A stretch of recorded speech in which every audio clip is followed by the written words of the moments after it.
నీ చేతుల్లో అవమాన పాలైంది నా వాళ్ళు, దౌర్జన్యానికి బలైంది నా వాళ్ళు. అలాంటప్పుడు నీకెలా క్షమాపణ చెప్తారు?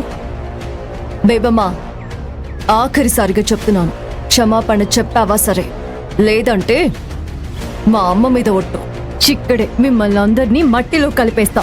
మహాసముద్రం కన్నెర్ర చేసి మానవాళి మీద పడితే ఎంత భయంకరంగా ఉంటుందో, ఇప్పుడు నేను తీసుకోబోయే నిర్ణయం కూడా అంతే భయంకరంగా ఉంటుంది. కారెక్కండి, దీని సంగతి నేను చెప్తా. అల్లుడు, నువ్వు కారెక్కు, నీకు సపరేట్గా చెప్పాలా?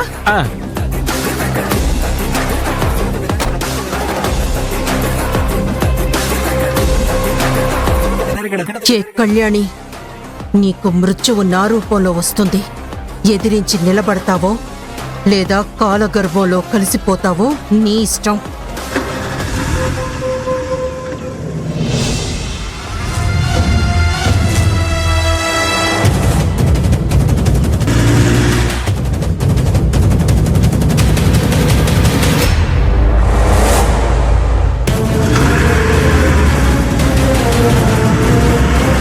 అత్తయ్య గారు ఏం చేస్తున్నారు?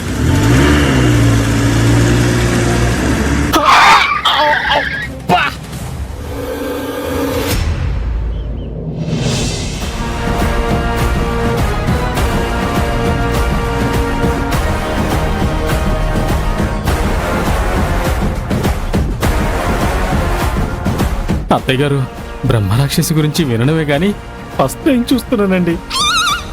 అది అన్నది మీ గురించి కాదండి, అదిగో ఆ కళ్యాణి గురించి.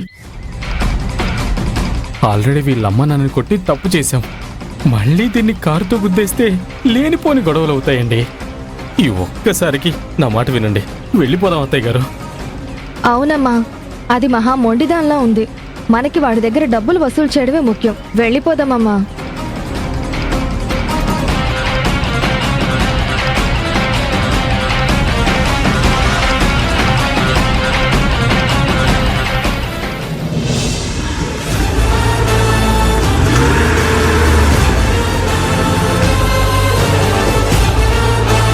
నిన్ను చంపలేక వెళ్ళట్లేదు కళ్యాణి, నీకు నా చేతుల్లో చచ్చే అదృష్టం లేదని వెళ్తున్నాను. ఫైనల్గా చెప్పేదొక్కటే, ఈ బేబమ్మ ప్రాణం పోయినా ఎవ్వరికీ క్షమాపణ చెప్పదు. నీకు చేతనైంది చేసుకో.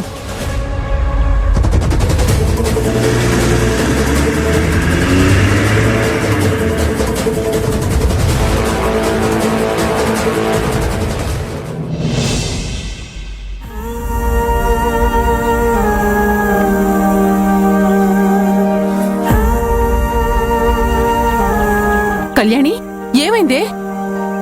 ఆ బేబమ్మని ఏం చేసావు? ఇప్పటిదాకా ఏం చేయలేదమ్మా, ఇక మీదటి చేయబోతున్నాను.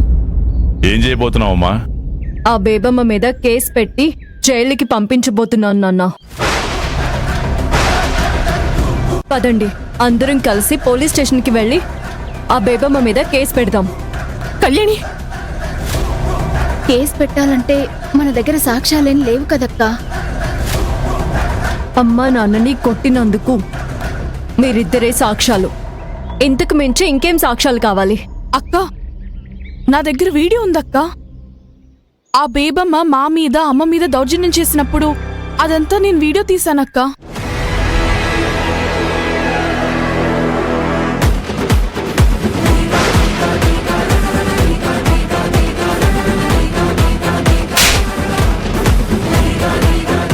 మంచి పని చేసావు పూరి. ఆ బేబమ్మ కళ్యాణి చేతికి భలే దొరికింది.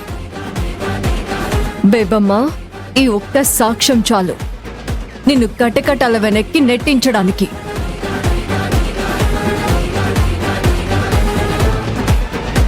హలో ఎస్ఐ గారు,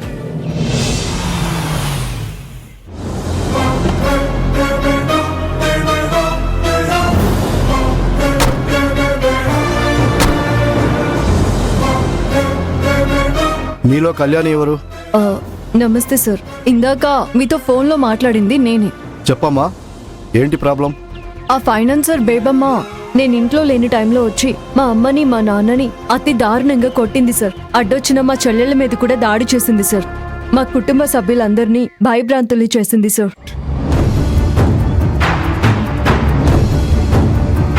ఓకే, విషయం అర్థమైంది. ఆవిడ మీ కుటుంబ సభ్యుల మీద దాడి చేసింది అనడానికి ఏమైనా సాక్ష్యాలు ఉన్నాయా? ఉన్నాయి సార్. పూరి,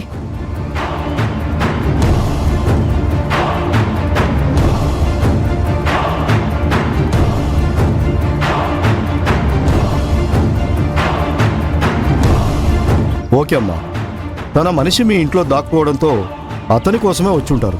మీ అమ్మ అడ్డుపడి ఉండకపోతే ఆవిడ కూడా దౌర్జన్యం చేసి ఉండేవాళ్ళు కాదేమో.